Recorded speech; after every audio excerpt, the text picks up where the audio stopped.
hope you have had an amazing day. We had a great day in the clinic over at ClearPath Medical, and I actually made it home in time to do my live this afternoon, which is great. I'm looking forward to having dinner with my kiddos.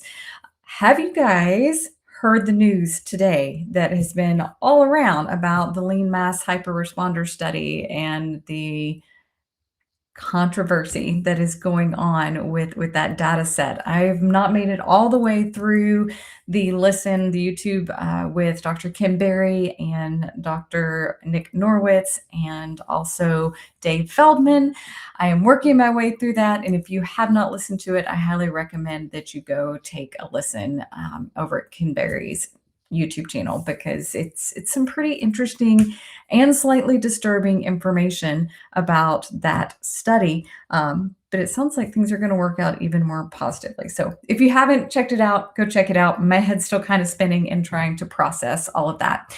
We have a lot of cool things going on in the month of March. I'm super excited about them. One is, let me see if I can get over here to this. Okay, so Keto Brick's 8th anniversary. This is pretty awesome. Happy birthday or anniversary, Keto Brick. I love you guys. I specifically love the Primal Fudge. It is my most favorite one. If you want to get in on their anniversary deals, there's a link in the show notes. You can shop with that link, and then you can add the 8 years code on at the end. Also, this stacks onto the volume discount. So this is your chance to get the 8-year discount plus stacking onto the volume discount. Go check out Keto Brick. They're a pretty amazing company, and they do good things for the low carb world.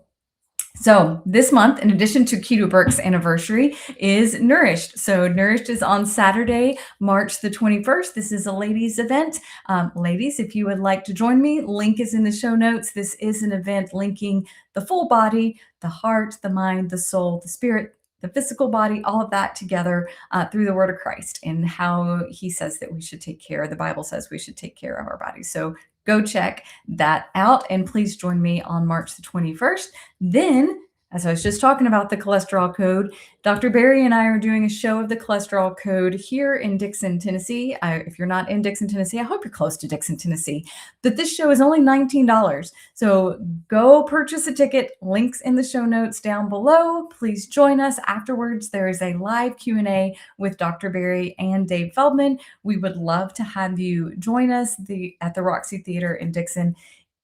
All the proceeds, so after the cost of the theater is covered, all the proceeds go to the American Diabetes Society, which is an awesome society created by none other than Dr. Berry himself to help bring awareness to type 2 diabetes, its reversibility, and trying to get true and accurate information out to those that are living with diabetes. So go check out those 2 events that are happening in March.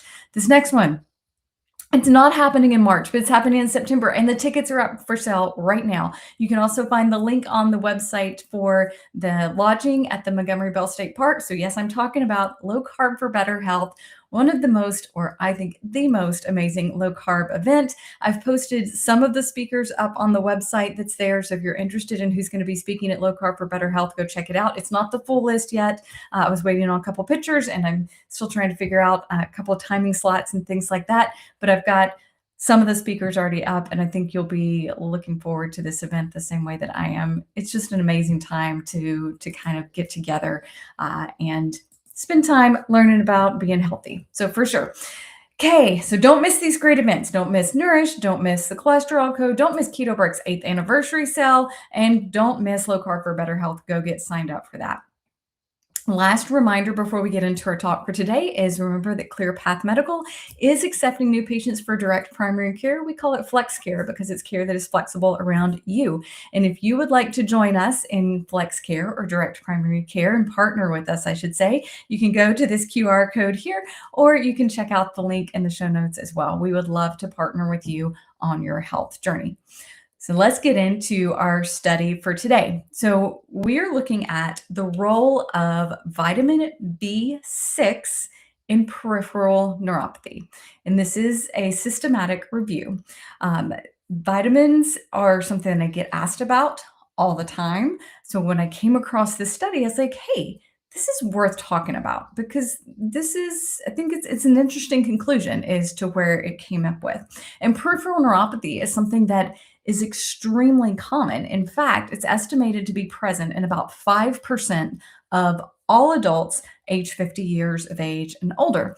And common symptoms, if you don't know exactly what peripheral neuropathy is, it can be paresthesias, which is like burning, numbness, or tingling in the extremities. So it's usually in the feet is the most common, but it can also be in the hands, but in the feet, and then it slowly kind of works its way up. So it's paresthesias. It can be hyposthesia, which is the loss of tactile sensation, like you can't tell when you're touching things. I think it can also affect your ability to differentiate temperatures, which can be a dangerous type thing. It can also be weakness, can be part of peripheral neuropathy. Atrophies like loss of strength and muscle in those lower extremities, reduced reflexes, so you're not able to respond as quickly, and then pain. And I will say, out of all of those, the ones that I hear the most about, the things that people complain about most is pain. Why? Because, well, it affects their everyday life. That's why. Peripheral neuropathy can have many different causes. There are genetic factors that go into peripheral neuropathy. Major infections, like if you get a bad cellulitis in your lower leg, an infection of your lower leg, that can trigger it. Even infections in anywhere in your body that gets in the bloodstream can actually trigger peripheral neuropathies. Diabetic conditions like diabetes, that's probably the most common cause of peripheral neuropathy, and it's because it affects the blood vessels, which then it goes and affects the nerves. It's all related. Toxins exposures is another cause of the peripheral neuropathy. Any disease that affects the whole body can trigger that. And then the last one is idiopathic. And unfortunately, there are many cases of peripheral neuropathy that we just don't know. That's basically what idiopathic means is we have no clue why you have this condition. So the role of vitamins in peripheral neuropathy has been studied, and it's been studied quite widely, specifically with vitamin B12. In that link, it's like firmly established. We know that the vitamin deficiency of B12 is a direct cause, one of the direct causes for peripheral neuropathy. In fact, that is part of the standard workup. Anytime someone comes in with any of these symptoms, you better make sure that you have checked a B12 level because it is so closely linked with it. But what about other vitamins? If B12 could cause peripheral neuropathy, could other vitamins also cause peripheral neuropathy? That would make it would make sense, wouldn't it? That, because there's a whole bunch of B vitamins. So if one B vitamin does, couldn't all of them do it? But that's what the aim of this study comes in. So it is the role of vitamin B6 in peripheral neuropathy, a systematic review. It was published in June of 2023 in the Nutrients magazine. So it's a fairly recent study. And remember what a systematic review is, it's where they go and they look at the totality of the research, compile it all together so that they can see, all right, when I look at this person's study and this person's study and this person's study, and I put all the data together, do they all say the same thing? And if they do, that lends to a higher level of evidence that the theory is supported. Okay. So the aim of this review is to look again at specifically vitamin B6 and to see how it relates to peripheral neuropathy. Let's start with what is vitamin B6. So it is a water-soluble vitamin. It is a crucial coenzyme in relation to the metabolism of carbohydrates, proteins, and lipids, as well as it helps to produce neurotransmitters. And remember, neurotransmitters travel down the nerves, and we're talking about a disease of the nerves. B6 is also very important for the conversion of something called cysteine. What is cysteine? Cysteine is an amino acid, and it is critical for the production of glutathione. Okay, so glutathione is the precursor. Hang with me. I know I'm in the science here. Glutathione is the precursor for the brain's main antioxidant. Okay, so the antioxidant helps to protect the nerves of the brain. It protects it from oxidative stress, from other damage, and from cell death. So pretty important things. And B6 is kind of in that cascade of getting there. So it's like B6 to cysteine to glutathione to brain production, but it's that whole cascade of how it works to protect the nervous system of the brain. How much B6 is recommended for you to get in a day? Well, there's that thing called the recommended daily allowance, the RDA, that is set forth by the US government. Yes. And this one is one that is fairly easy to get through foods. I think it is anyways. You tell me what you think after after I go through some of these foods that it's in. So fish is one of our richest options for vitamin B6. For example, yellowfin tuna, you can get 3 ounces of that and get zero point 0.9 milligrams, so over half of your daily allowance recommended. Salmon or salmon, depending on which part of the world and how country you are, it actually has 1.6, so the full daily allowance, and 6 ounces worth of salmon. That's how I say it. It is in chicken, so chicken has 1.6 milligram per 6 ounces. Legumes, so if you're more on the plant slant, you can get 1.1 milligram per cup of legumes, specifically chickpeas legumes. And then you can also get it in some dried vegetables like chives, dried red peppers, and potatoes. I'm not eating much of those. I suspect a lot of my followers not eating much of those, but you can get them in that ways. And it's also in some nuts and seeds like pistachios and sunflower seeds. So it is pretty easy to obtain through small amounts in the diet. And it's also in most multivitamins contain your full RDA of vitamin B6. How do you become deficient in B6? Well, it's either from inadequate intake. So, if you are not consuming a lot of those, imagine someone who's getting mainly a processed food diet, who probably doesn't eat fish, doesn't eat seeds and legumes and those type things. You know, they're living off of pizza and French fries. I mean, they might get it through their French fries, but they could become deficient through inadequate intake. You could have an absorption issue.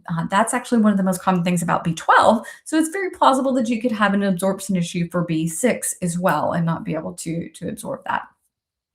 There's also some medications and medical treatments that suppress the absorption of vitamin B6. So chemotherapy is a big one, and that is a deficiency that you have to watch for if you're having chemotherapy type treatments. And seizure medicines. There's a whole lot of seizure medicines out there that block the absorption of B6, which is kind of strange to me since B6 works on the nervous system and then seizures isn't. Anyways, they have to watch it. So if you're on a seizure medicine, you may have to take a supplement to get a super therapeutic level to make sure that you absorb enough, or have this checked because you can become deficiency. B6 has already been linked to other things, peripheral neuropathy being one of them, but it's not been a concrete finding, I guess you would say, that B6 is directly with peripheral neuropathy, but it's been seen in things like anemias, dermatitis, glossitis, so redness, swelling of the tongue, depression, confusion, and a weak immune system. All that are linked to B6 being there. However, and this is a big one, you can become toxic in B6. In fact, B6 toxicity has also been correlated with peripheral neuropathy. So we have seen people who have had peripheral neuropathy that have low B6 and high B6. So how does this relate? Let's get to the review. So this review looks specifically at 20 articles. Now, in the articles that they reviewed, everyone had to be human. So it was not done on animals. It wasn't done on cells in a petri dish. It was done on living, breathing humans. All articles were done in English. They said this several places in the review, and I think it was just to make sure that there was no loss of translation. They didn't want to skew any of the data from translation type things. So all the studies had to have been originally written in English. And let's see what else. And that each study, of course, had to talk about B6 and peripheral neuropathy together. So they didn't look at studies that were just looking at B6 and not peripheral neuropathy, or peripheral neuropathy without B6. They all had to be connected. What were the findings that they came up with?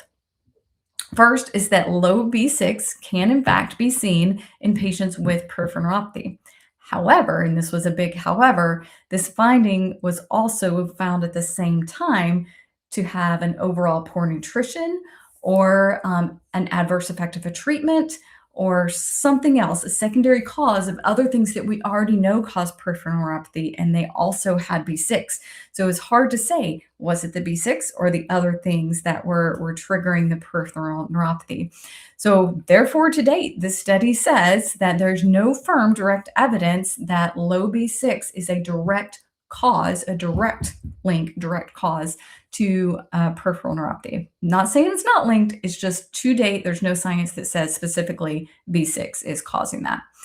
They also found in the study that high B6 occurred from over supplementation and can lead to the development of sensorial neuropathy, sensorial, that touch type stuff.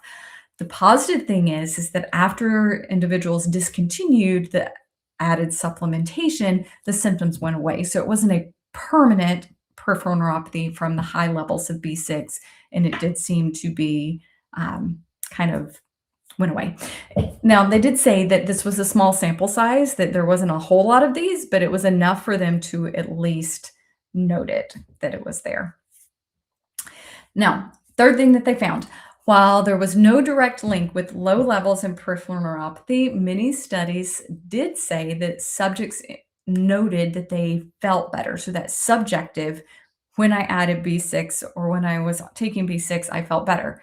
Here was the caveat though. They were never just supplementing B12. It wasn't like they had, there's no study that's been done that had peripheral neuropathy and only gave B6 and did nothing else and to see that there was improvement. They were on a mixture of vitamins there, different multivitamins and things like that. So, does B6 play a role? Maybe, maybe not. The research is not really super clear there. It's definitely one of those that it's not going to hurt you to take the minimum RDA amount or to make sure you get that in your food. It's not one of those cases where more is better. So, if you have peripheral neuropathy, don't necessarily just start adding tons of B vitamins. And honestly, this is something I see every day in clinic. I will have someone come in and they may be on 15 to 30 different supplements, and sometimes they're crossing over. And guys, supplements are original medicines. You know, before we had drugs, we had herbs, and a lot of these things have been around for a long time and they are safe using in the right context. But you can over supplement just the same way that you can over medicate, and more is not always better. So you want to make sure you're doing it in a safe way. So if you are supplementing something, make sure that you're not crossing over and double supplementing, because too much of a good thing can be a bad thing, and we definitely don't want that to have an effect on you guys. All right. So that's all I got for today. Don't over supplement. If you have peripheral neuropathy, it's okay to try some B6 and see if it helps.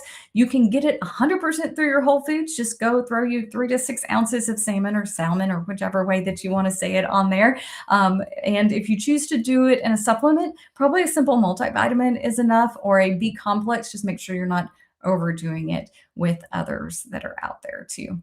Okay, if you found this informative, drop it in the comments. And if there's a topic you want me to address next or to think about, please shout at me, let me know. If you want to work with the team and I, check out the QR code or the link in the show notes. Don't forget about all the amazing things happening in the month of March. That was Keto Bricks anniversary sale. Go shop them and support them because they're just a great company.